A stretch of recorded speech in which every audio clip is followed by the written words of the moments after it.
반도체 백혈병 분쟁 해결을 위해 삼성전자와 피해자 측이 조정위원회의 중재 제안을 받아들이기로 했습니다. 합의가 원만하게 끝나면 10월까지 보상이 가능할 것으로 보입니다. 검찰이 임종원 전 법원 행정처 차장의 사무실에서 행정처 문건이 다량으로 담긴 저장장치 USB를 확보했습니다. 임 전 차장은 이번 사태의 책임을 혼자만 지는 것 같다며 억울해하는 것으로 전해졌습니다. 서울의 낮 최고 기온이 7월 기온으로는 24년 만에 최고인 38도까지 치솟는 등 찐통더위가 이어졌습니다. 물놀이 사고와 열사병으로 사망자가 발생하고 전국 곳곳에서 정전이 되는 등 사고도 잇따랐습니다. 순수 국내 기술로 처음 개발된 정지궤도 위성 천리안 2A호의 모습을 KBS가 처음으로 취재했습니다. 11월 발사되면 지금보다 4배 높은 해상도로 기상 상황을 좀 더 세밀하게 감시할 것으로 기대됩니다. 정의용 청와대 국가안보실장이 미국 방문을 마치고 오늘 귀국했습니다. 북한 비핵화 협상의 속도를 높이는 방안에 대해 유익한 협의를 했다고 밝혀 교착 상태에 빠진 북미 협상에서 돌파구를 찾을지 주목됩니다.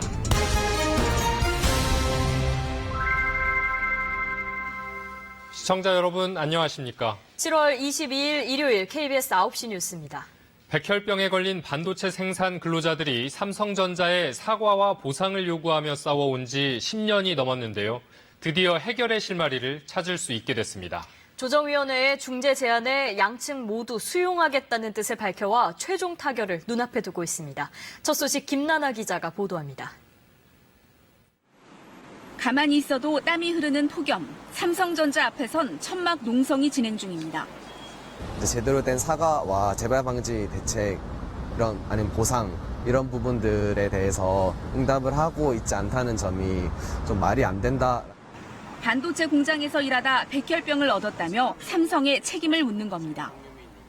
벌써 1020일째 이렇게 힘겨운 천막 농성이 이어지고 있습니다만 백혈병 근로자들과 삼성전자의 오랜 갈등이 마침내 종지부를 찍을 수 있을 것으로 보입니다. 4년 넘게 입장을 조율해온 조정위원회가 더는 기다릴 수 없다며 중재 방식을 제안했고 양쪽 모두 수용하기로 했습니다. 이번에는 꼭 해결하겠다는 의지로 조정위의 중재를 받아들이기로 했습니다. 앞으로 남은 기간 최선을 다해 좋은 결과를 낳을 수 있도록 하겠습니다. 원칙적으로 주신 제안에 동의한다고 입장을 드렸고 잘 됐으면 좋겠고 정말로 사실 너무너무 힘들게 여기까지 왔기 때문에 수락할지 거부할지 택할 수 있는 조정과 달리 중재는 위원회가 결정을 내리면 반드시 따라야 합니다. 약 2달에 걸쳐 마련되는 중재안에는 반올림 피해 보상과 새로운 질병 보상안, 농성 해제, 삼성전자 사과와 재발 방지, 사회 공헌 계획이 담기게 됩니다. 삼성전자와 반올림 측은 모레 조인식을 열고 중재 절차에 들어갑니다. 합의가 잘 끝나면 10월까지는 피해자들의 보상이 모두 완료될 것으로 보입니다. KBS 뉴스 김나나입니다. 삼성전자 백혈병 사태의 시작은 고 황유미 씨가 백혈병에 걸렸던 2005년으로 거슬러 올라갑니다. 투병 중에도 진실을 밝히기 위해 노력했던 고 황유미 씨와 가족들의 노력은 반도체 공정의 위험성을 알리고 대책을 고민하게 하는 밑거름이 됐습니다. 이승철 기자가 힘겨웠던 10여 년의 노력을 정리해봤습니다. 우리 애는 2005년 6월경에 백혈병이 걸렸어요. 고 황유미 씨가 삼성전자 기흥공장에서 일한 지 1년 반 만입니다. 몸에 멍이 자주 들었고요. 먹으면 토했고 또 자주 피로했고 어지럽고 막 그랬거든요. 2년에 가까운 투병, 23살의 젊은 나이에 딸은 세상을 떠나고 아버지 황상기 씨의 힘겨운 싸움이 시작됩니다. 외로웠던 목소리는 시민사회단체의 도움으로 메아리가 돼 퍼져나갑니다. 재벌의 첨단 전자산업 공정에서 질병이 산업재해로 인정받기는 하늘의 별 따기였던 상황. 2011년과 2014년 고 황유미 씨 사건 승소는 삼성 백혈병 사태의 전환점입니다. 암에 걸렸다고 신고자들은 모든 사람들이 사과받고 그다음에 보상받고 재발방지하도록 끝까지 노력할 것입니다. 이후 첨단 전자산업에서 백혈병 등 질병으로 산업재해를 신청한 사람은 99명. 지금까지 29명이 인정받았습니다. 삼성 소속만 23명입니다. 정부도 노동자의 산재 입증 책임을 완화하는 쪽으로 가닥을 잡았습니다. 힘겨운 싸움만 10여 년, 피해자와 가족들이 바라는 건 진심 어린 사과입니다. 저는 살았지만 죽은 동료들이 100명이 넘습니다. 그렇지만 삼성은 지금까지 단 한 번도 서간 적 없었습니다. KBS 뉴스 이승철입니다. 임종헌 전 법원 행정처 차장의 사무실을 압수수색한 검찰이 행정처 문건이 다량으로 담긴 이동식 저장 장치 USB를 확보했습니다. 지금까지 알려진 문건 외에도 양승태 전 대법원장에게 보고된 문건이 다수 포함된 것으로 전해졌습니다. 김민정 기자가 보도합니다. 검찰이 임종헌 전 법원 행정처 차장의 사무실에서 USB를 확보했습니다. 사무실 직원의 가방에서 발견됐는데 USB 안에는 특조단이 조사한 410개 문건 외에도 행정처에서 작성된 다량의 문건이 들어있었던 것으로 전해졌습니다. 검찰 관계자는 특히 새로 발견된 문건 중에는 양승태 전 대법원장에게 보고된 문건도 상당수 포함되어 있는 것으로 보인다고 전했습니다. 또 앞서 제기된 재판거래 의혹 외에도 또 다른 재판거래를 의심하게 하는 새로운 문건도 포함된 것으로 전해졌습니다. 앞서 임 전 차장은 어제 압수수색에서 행정처 문건을 복사해 나온 것은 맞지만 그 문건이 담긴 외장 하드와 업무 수첩을 모두 버렸다고 검찰에 진술했습니다. 하지만 검찰이 임 전 차장이 사용하던 업무용 컴퓨터를 조사하는 과정에서 USB로 자료를 옮긴 것을 확인하고 이 사실을 추궁하자 시인한 것으로 알려졌습니다. 검찰은 USB 외에도 임 전 차장의 휴대전화도 함께 확보해 통화 내역 등을 조사하고 있습니다. 결정적인 단서를 확보한 검찰은 양승태 전 대법원장 등 다른 핵심 인물들에 대한 압수수색 영장을 재청구하는 방안을 검토 중입니다. 검찰은 당초 양 전 대법원장과 박병대 전 법원 행정처장, 이규진 전 양형위원회 상임위원, 김모 전 심의관에 대해 압수수색 영장을 청구했지만 모두 기각됐습니다. 검찰이 임 전 차장의 USB 분석에 본격 돌입한 가운데 그 결과에 따라 사법행정권 남용 수사에 새로운 반환점이 될 수 있을 것이란 분석이 나옵니다. KBS 뉴스 김민정입니다. 임종헌 전 차장은 자신이 잘못한 게 있긴 하지만 모든 책임이 자신에게만 쏠리는 것 같다며 억울해하는 것으로 전해졌습니다. 또 재판이 시작되면 다 밝혀질 것이라고 말한 것으로 알려졌습니다. 이어서 홍성희 기자입니다. 임종헌 전 차장의 핵심 측근은 임 전 차장이 이번 사태의 책임을 혼자만 뒤집어 쓰는 것 같아 억울해한다고 취재진에게 전했습니다. 법원이 검찰의 사법행정권 남용 문건들을 넘기면서 임 전 차장에게 화살이 돌아갈 만한 문건만 주로 넘겼다는 겁니다. 그러면서 검찰이 확보한 USB에는 임 전 차장이 아닌 다른 사람의 책임이 명백한 문건들도 담겨져 있다고 설명했습니다. 또 임 전 차장이 구속도 각오하고 있다며 재판에서 다 밝혀질 것으로 생각하고 있다고 전했습니다. 임 전 차장은 자신의 영장 외에 다른 핵심 관계자들은 영장이 모두 기각됐다는 소식을 듣고 적잖이 당황했던 것으로 전해졌습니다. 이번에 영장을 심사한 부장판사는 영장 청구 대상이었던 박병대 전 대법관과 과거 한 재판부에 근무한 사실이 논란이 되기도 했습니다. 한편 임 전 차장이 USB를 보관해온 것과 관련해 검찰 안팎에서는 수사에 대비하기 위한 것으로 보고 있습니다.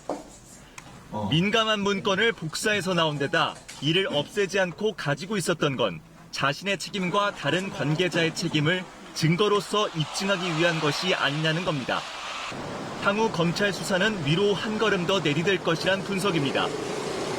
박병대 전 대법관은 법원 행정처장 시절 상고법원 도입의 비판적인 판사 모임에 대한 동향 파악과 대응을 지시한 사실이 이미 드러났습니다. 게다가 이번에 양승태 전 대법원장에게 보고된 정황이 담긴 문건까지 나오면서 향후 검찰 수사는 탄력을 받을 것으로 보입니다. KBS 뉴스 홍성입니다. 노상에서 일을 하고 있습니다. 굉장히 덥고 짜증나고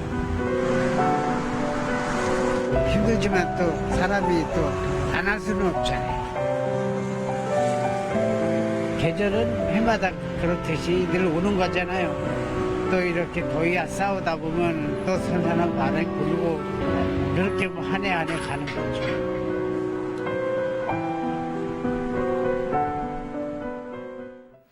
네, 오늘 서울의 낮 최고 기온이 38도까지 치솟아 24년 만에 7월 최고 기온을 새로 썼습니다. 전국 대부분 지역에 폭염경보가 내려졌고 오늘 밤에는 올 들어 가장 심한 열대야가 이어질 것으로 보이는데요. 경복궁에 나가 있는 취재 기자 연결해 보겠습니다. 김민혁 기자, 밤 시간인데도 많이 덥죠?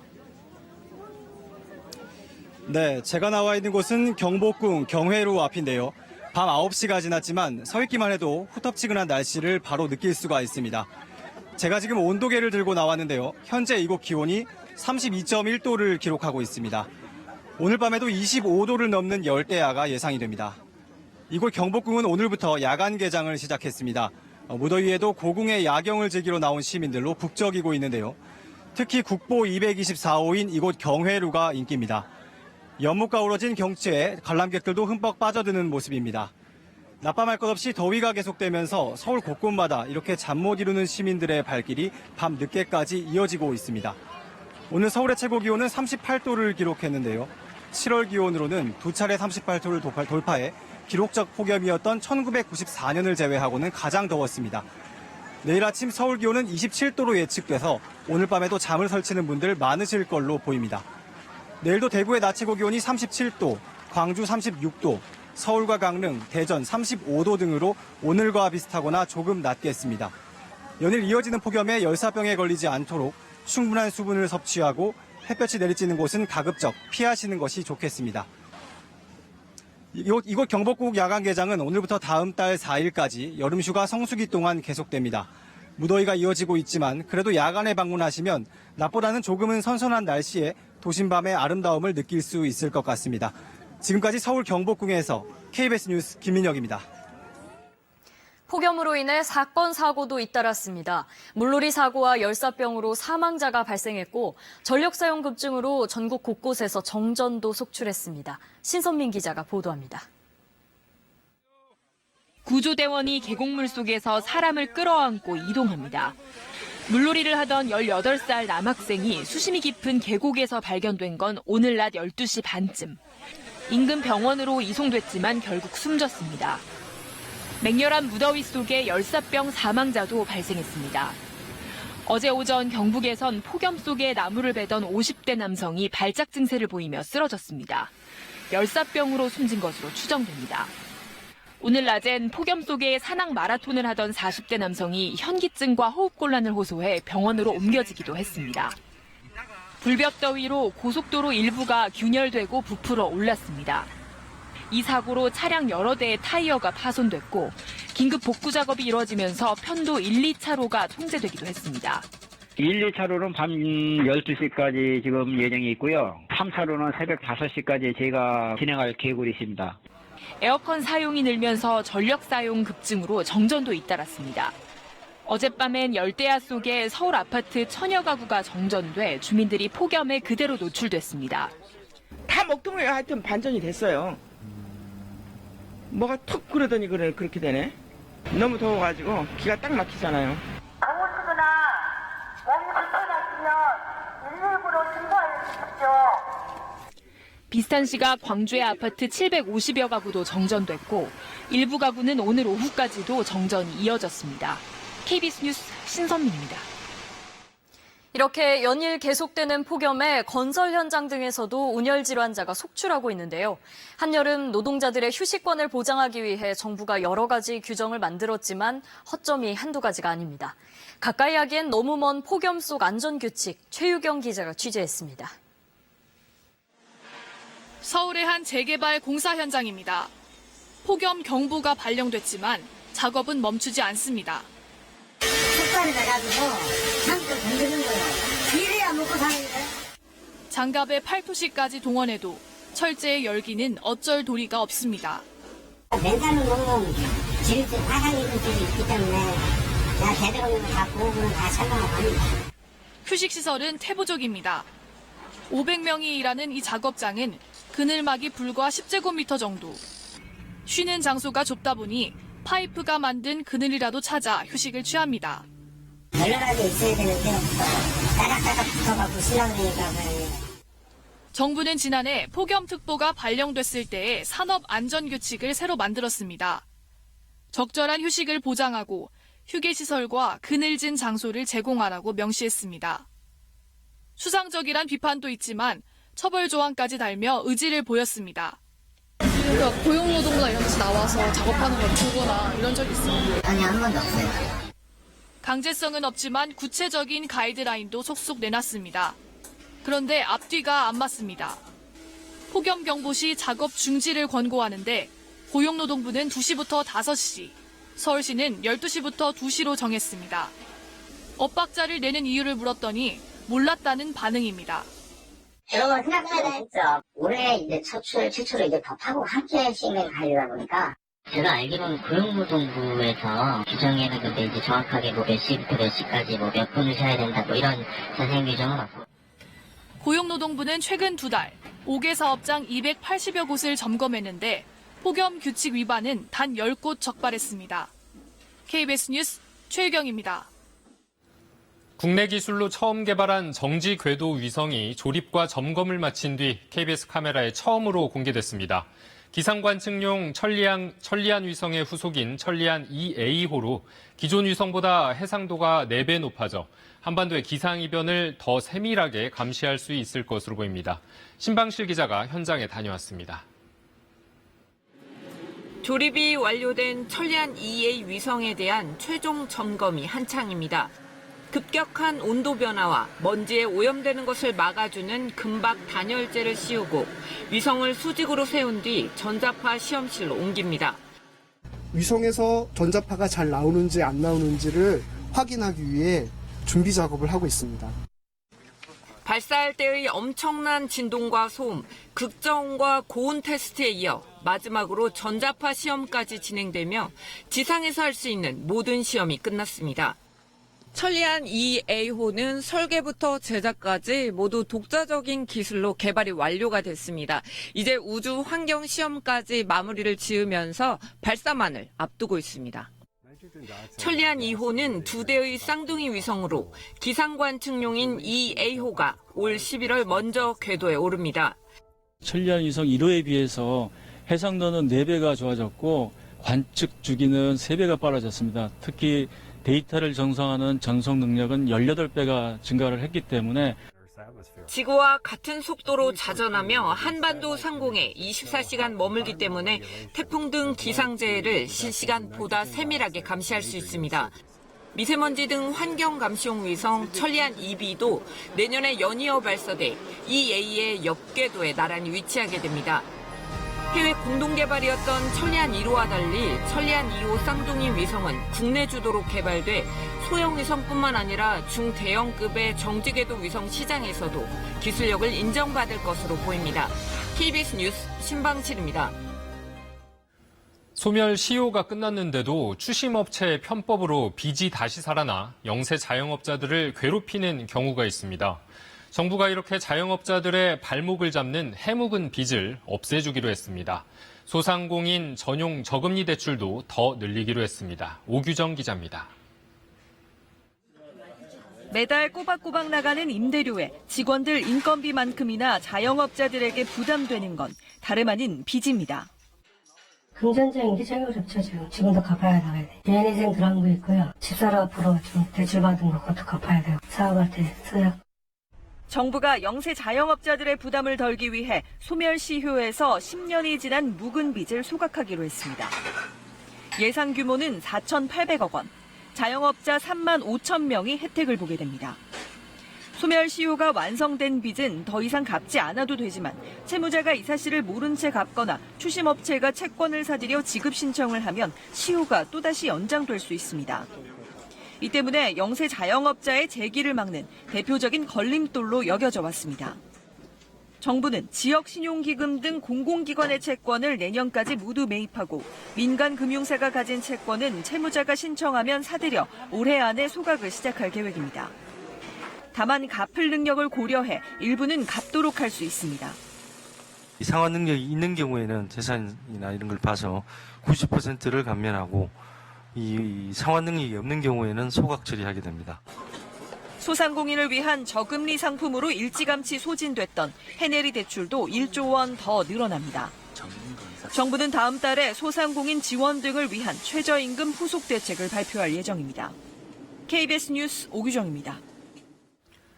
북미 간 비핵화 실무 협상이 소강 국면에 접어든 가운데 미국 워싱턴을 비공개로 방문했던 정의용 청와대 국가안보실장이 오늘 귀국했습니다.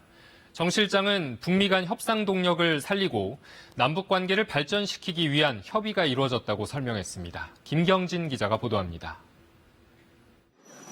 77일 만에 워싱턴을 방문하고 돌아온 정의용 국가안보실장. 방미 성과를 묻는 질문에 비핵화 협상의 속도를 높이는 방안에 대해 협의했다고 밝혔습니다. 가급적 빠른 속도로 추진될 수 있도록 합의에 대한 여러 가지 방안들에 대해서 매우 유익한 합의를 하고 돌아왔습니다. 비핵화 이행 속도를 높이려는 미국, 체제 보장이 먼저라는 북한이 대치하고 있는 형국에서 다양한 접점이 논의됐다는 뜻으로 해석됩니다. 최근 북한이 대내외 매체를 통해 대미, 대남 비난을 이어가는 등 북미 간 협상이 답보 상태를 보이고 있는 가운데 돌파구를 마련하기 위해 제한적 제재 면제가 필요하다는 점도 논의된 것으로 알려졌습니다. 이런 가운데 빈센트 브룩스 한미연합 사령관은 북한이 실질적인 비핵화 조치를 하지 않았다고 전제하면서도 235일 동안 도발이 없었다는 점에 주목할 필요가 있다고 강조했습니다. So we saw a big change occur after the 29th of November missile launch. I mean, this is like tulips blooming in the spring. The channels of communication now are abundant. 교착 상태에 빠진 북미 간 후속 협상의 동력을 살리기 위해 유해 송환이나 남북미 종전선언과 같은 가시적인 조치가 이뤄질지 주목됩니다. KBS 뉴스 김경진입니다. 이번엔 계엄령 검토 문건 관련 소식입니다. 기무사 계엄령 세부 자료에는 시민들을 대상으로 한 야간 통행 금지 계획도 포함돼 있었던 것으로 확인됐습니다. 이 사안을 수사하고 있는 특별수사단은 문건 작성에 관여한 지휘부를 조만간 소환 조사할 것으로 보입니다. 정세배 기자가 보도합니다. 국방부 특별수사단은 주말 동안 기존에 확보한 수사 자료와 진술 내용을 검토하는 데 집중했습니다. 계엄령 문건에 담긴 내용이 단순 검토가 아닌 실행 계획에 가까울 수 있다는 쪽에 무게를 두고 조사가 이뤄지고 있는 것으로 알려졌습니다. 해당 자료에는 언론 검열과 국회 무력화에 이어 야간 통행 금지 조치도 포함된 것으로 확인됐습니다. 문건 작성에 관여했던 기무사 관계자는 야간 통행 금지는 합참의 전시 계엄 계획에도 나와 있는 기본 계획이라며 이를 준용해 세부 계획서를 작성했다고 밝혔습니다. 특별수사단은 이번 주 안에 문건 작성의 총책임자였던 소강원 현 기무사 참모장을 소환할 예정입니다. 현재로선 문건 작성 경위와 보고 라인이 어디까지인지 밝혀내는 것이 조사의 핵심입니다. 17년 3월 달에 현재까지 확인된 결과는 사령관이 장관한테까지 보고한 걸로 확인되고 있습니다. 그러니까 기무사령관이 당시 국방부 장관한테 보고했다. 이와 함께 한민구 전 국방장관과 조현천 전 기무사령관 등 민간인 신분이 된 관계자들에 대한 소환 조사가 필요한 만큼 조만간 민군합동수사부에 대한 논의도 본격화될 전망입니다. KBS 뉴스 정세배입니다. 건강을 지키려면 근력 운동은 필수입니다. 낙상 등의 위험이 있는 노년기에는 더더욱 그런데요. 하체 근육을 단련하면 심폐기능도 좋아진다고 합니다. 이충원 의학 전문 기자가 전합니다.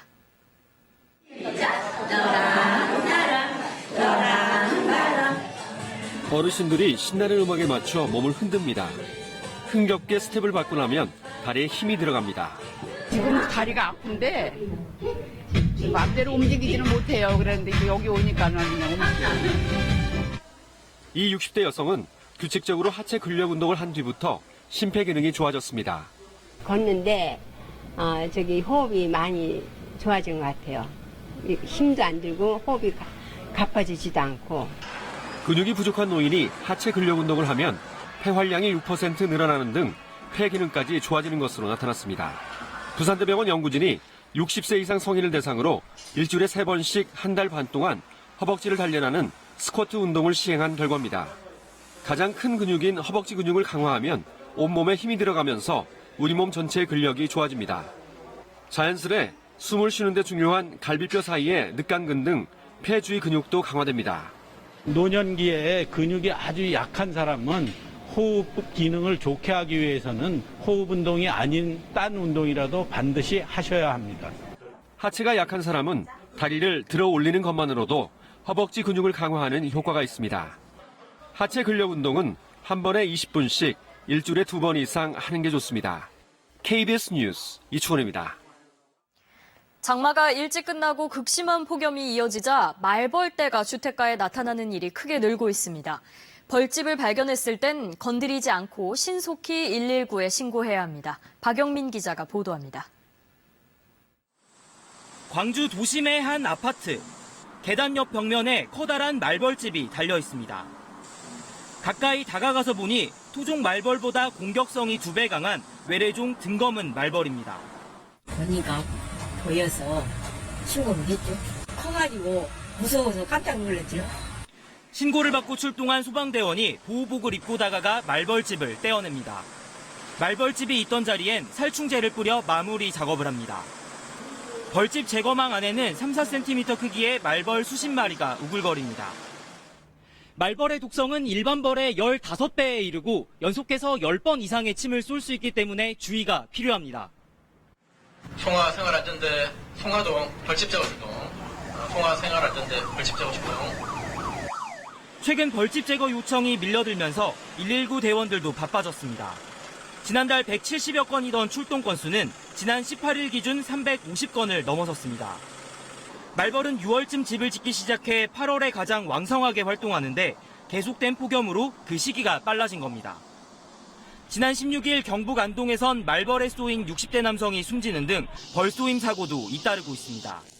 벌집에 위해나 이런 걸 가하지 마시고 즉시 119에 신고하시면 119 대원이 와가지고 상황을 판단한 후에 벌집을 이제 적절히 제거할 거기 때문에. 또 벌침을 손으로 뽑지 말고 카드나 동전 같은 딱딱한 물건으로 피부를 밀어 빼는 것이 좋습니다. KBS 뉴스 박영민입니다. 간추린 뉴스입니다. 보건복지부는 중증 조현병 환자가 퇴원한 경우 본인 동의가 없더라도 지속적으로 관리하는 방안을 추진한다고 밝혔습니다. 또 시군 구청장이 직권으로 외래 치료를 명령하는 제도도 도입하기로 했습니다. 이는 최근 조현병 환자가 휘두르는 흉기에 경찰관이 숨지는 등 사회적 불안이 커진 데 따른 조치입니다. 아시아나항공은 지난 1일부터 4일까지 이른바 기내식 대란으로 출발이 지연된 국제선 100편의 탑승객에게 운임의 10에서 20%를 보상한다고 밝혔습니다. 보상 인원은 2만 5천 명 안팎이 될 전망입니다. 그러나 아시아나항공은 기내식 대란에 이어 잇단 항공기 결함으로 오늘도 여객기 2편이 지연 출발했습니다. 멸종위기종 1급이자 천연기념물인 사냥이 서울에서 처음 발견됐습니다. 환경부는 최근 용마 폭포공원 인근에서 사냥 1마리가 발견돼 이동 경로 등을 조사하고 있다고 밝혔습니다. 국내에서 사냥은 비무장지대 등에 800여 마리가 서식하는 것으로 알려졌습니다. 국가 생태경관 보전지역. 전국에 33곳이 지정되어 있는 이 지역들은 생태와 자연 경관이 빼어나 건물 신축이나 증축, 용도 변경도 금지되어 있는데요. 그중에서도 청정 1급수를 자랑하는 울진 왕피천 지역이 지금 외지인들의 전원주택 공사로 몸살을 앓고 있다고 합니다. 어찌된 일인지 류란 기자가 다녀왔습니다. 아름드리 나무들로 빽빽한 산을 넘어 깊이 들어가면 구불구불 왕피천과 양지 바른 마을이 나타납니다. 2005년 생태경관 보전지역으로 지정된 왕피천 유역입니다. 면적이 10,000제곱킬로미터로 전국 생태보전지역 33곳 중 가장 넓습니다. 투명한 하천엔 버들치가 논일고 멸종위기 1급인 수달도 삽니다.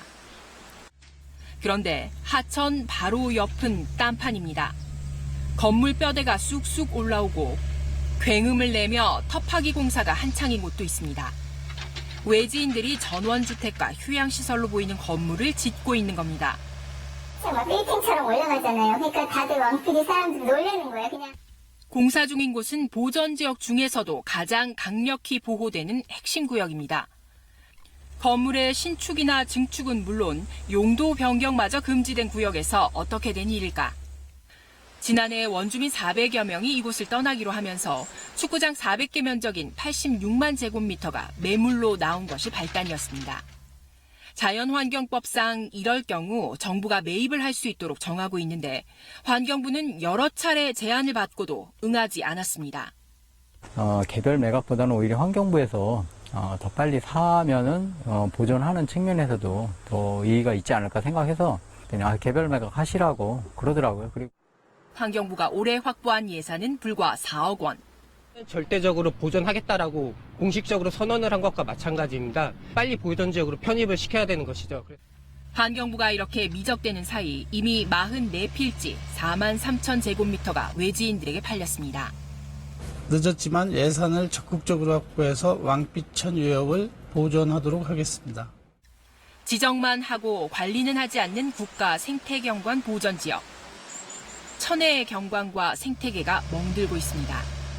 KBS 뉴스 류란입니다.